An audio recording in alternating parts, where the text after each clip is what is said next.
কাঁকরোল ভাজি কিন্তু আলু দিয়ে দারুণ লাগে খেতে। কাঁকরোল দেখতে খুব সুন্দর একটা সবজি, আর এটা কিন্তু বিভিন্ন ধরনের মাছ, চিংড়ি মাছ এগুলো দিয়ে রান্না করলে বা ভাজি করলে দারুণ লাগে খেতে। তো কাঁকরোলের মধ্যে কিন্তু প্রচুর বিচি থাকে, এই বিচিগুলো আমার একটুও ভালো লাগে না, এই জন্য কাটার পর কাঁকরোল বিচিগুলোকে আমি বেছে আলাদা করি আর ফেলে দিই। এই তো কাঁকরোলগুলোকে আমি পাতলা পাতলা করে এভাবে কেটে নিয়েছি আর বিচিগুলো বেছে নিয়েছি। আর এরপর আলুগুলোকেও আমি সুন্দর মতো পাতলা করে কেটে নিয়েছি, একই রকম করে কাঁকরোল আর আলু কেটে নিয়েছি। কড়াইয়ে তেল দিয়ে সেখানে শুকনো মরিচ ফোড়ন দিব, তারপর সেখানে দিয়ে দেব আলু, আর দেব পরিমাণ মতো লবণ আর অল্প করে একটু হলুদ। হলুদ কিন্তু অতিরিক্ত দিলে ভালো লাগে না যে কোনো ভাজিতেই। এরপর নেড়ে চেড়ে একদম আলুগুলোকে ভেজে নিব।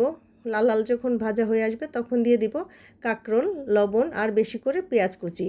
এর মধ্যে কিন্তু আর কোনো হলুদ দিব না, অতিরিক্ত হলুদ দিলে কিন্তু ভালো লাগবে না। এরপর ঢেকে রান্না করব নেড়ে চেড়ে দিয়ে। আর কাঁকরোল যেহেতু শক্ত টাইপের সবজি, একটু ঢেকে ঢেকেই রান্না করতে হবে। তারপর নেড়ে চেড়ে সেখানে দিয়ে দেবো বেশি করে কাঁচামরিচের ফালি।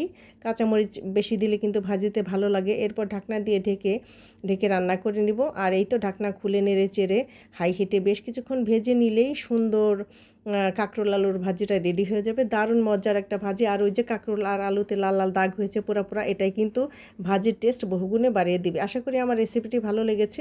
আজকের মতো এখানেই বিদায় নিচ্ছি। আল্লাহ হাফেজ।